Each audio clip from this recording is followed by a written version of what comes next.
What's up, gangsters? How about a quick product review? I've not done one of these in quite a while, but I had a reason recently to acquire these. This is the HPH Models 1/32 resin right r-2600 radial. So let's take a look. Alright, so let's get into checking this thing out. As you can see, it's all pretty reasonably packaged. That looks nice. All the parts fit in one little baggie.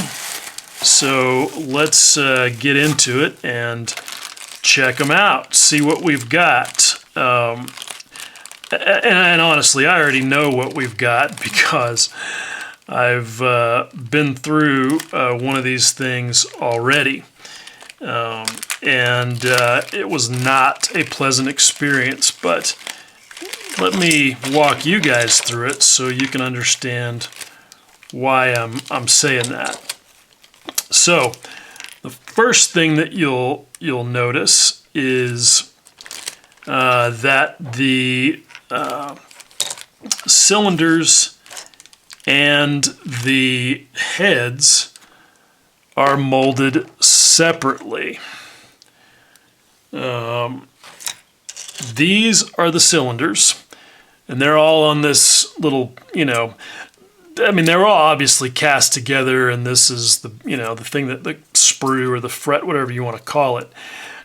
Anyway, so what that means is that you have to go through the process of separating them from this little thin thing, which is not too big of a deal, but what it does is it leaves, this kind of jagged ridge around all of those parts that you have to go back and deal with 14 times as you're cleaning up each one. It also means that that surface that you're going to glue to the bottom of the head is not quite flush or right, and it does show. This is the end that's supposed to plug into the base on the engine cases. And what I found when I put one of these things together is that it's just not a real positive fit, and you can see why. When you look down in here, you can see, like, not only is it just not very deep, but it's not very precisely formed as a cylindrical depression.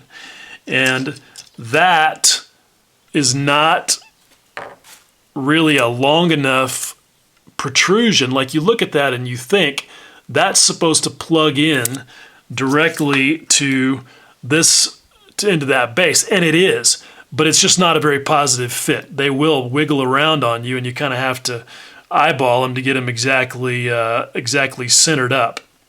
So, yeah, that's a hassle.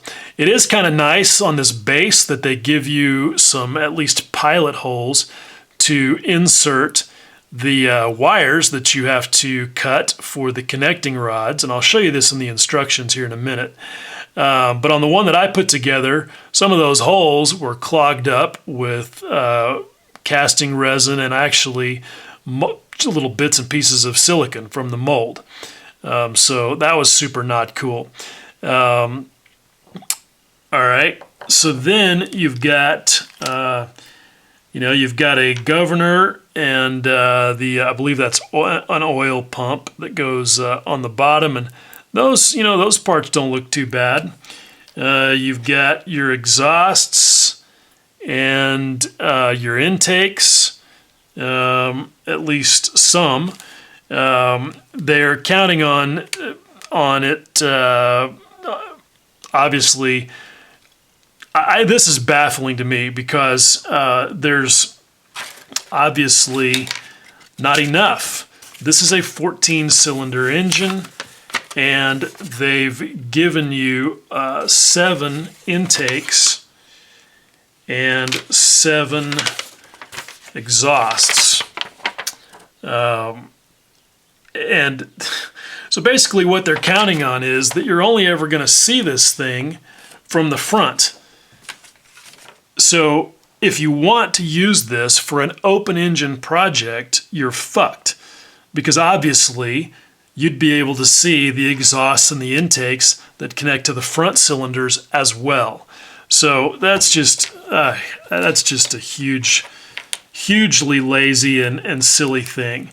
But let's keep looking at the parts. I mean, this is what they give you for the ignition ring.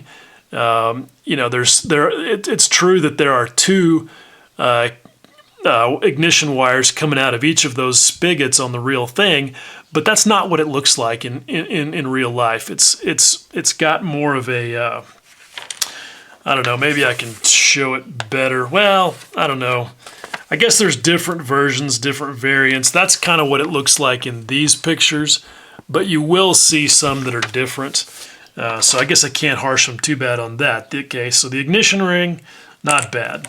But let's take a look at the cylinders.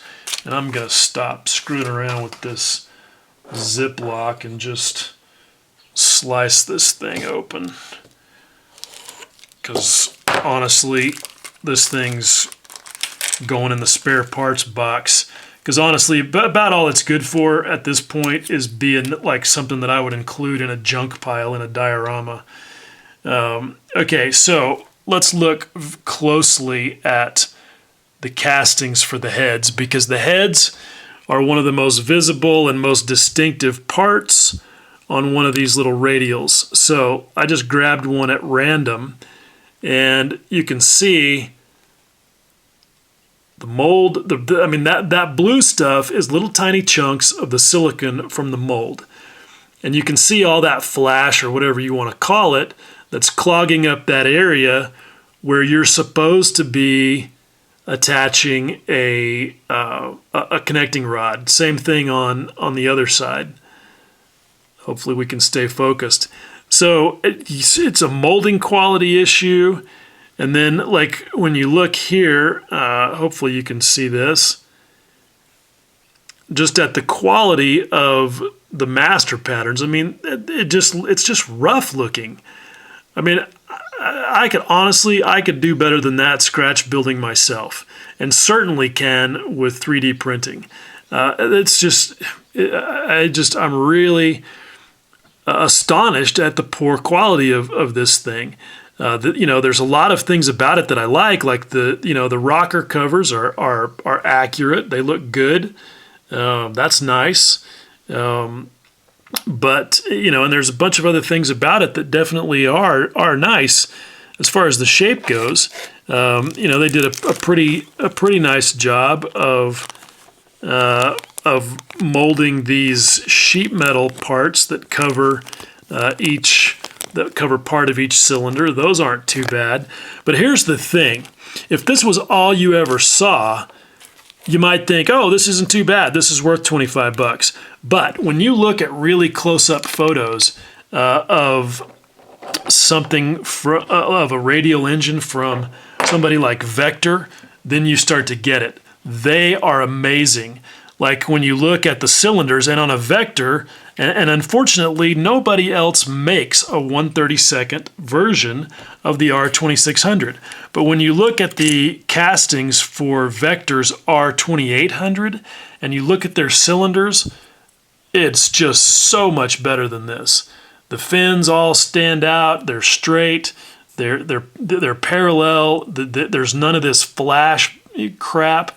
They're attached to an actual pour block, individually, that you don't have to, so that you don't have to break off this little fret and leave that jagged edge. It's just much, much better in terms of overall casting and engineering and creation of the master. But here's something. I don't know if the instructions are really any worse, though, because I've seen some of the instructions on some of the Vector stuff, and it's not fantastic either. But this is pretty horrible. This is what you get, all right? Pretty poorly printed, very low resolution. Basically, this is the level of instruction you get. arrows pointing from here to here. And what you very quickly realize is that, it is pretty straightforward. It's not that complicated to put it together, but they've done you no favors whatsoever in terms of engineering it to go together correctly. And this is one of the really just like incomprehensible things, okay? When you look at the back of the engine cases, okay, it's just flat and round. All right, and this piece, this is the entire intake section, also just flat and round. So where does it go? There's nothing there to center it at all. And the same thing goes when you put the cylinders and the heads together. Okay, when I built the one that I built, I put the cylinders on the block first, and then put the heads on them, because that's the only way you stand a chance of getting the heads oriented correctly, because, again, there's no centering or alignment feature on either the cylinder or the head. And that kind of matters when it comes to making sure that the intakes connect, because the intakes obviously run from the head to this little piece right here. And then once you get the whole thing put together, I don't know what that's supposed to attach to. The HPH is releasing a new injection molded version of the SB2C Helldiver, one of the aircraft that carried this engine. And maybe this is engineered to fit into the injection molded kit. I don't know. But it sure didn't fit the thing that I was intending to use it for. And I had to drill a hole all the way through the middle of the thing, and so that I could basically skewer it on a piece of brass tubing sticking out of the front of the model that this was going to fit into.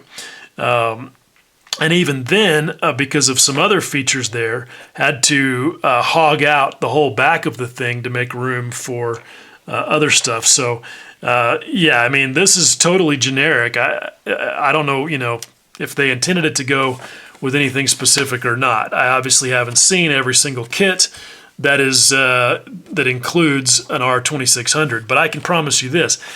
If I bought the HPH Helldiver as an injection molded kit, and this is the engine that I got with it, I would be furious. This thing is honestly, I don't think it's unfair to say that this is literally one of the worst products I've ever seen come across my workbench. So there you go. Yeah, huge disappointment. I'm really not happy about that. I'm unhappiest most of all because it puts a serious damper on a project that I've been working on for a long time, and that I honestly just can't compromise on. And now that project is screwed in terms of finishing it by the deadline, because I'm not going to compromise, and now I don't have any engines.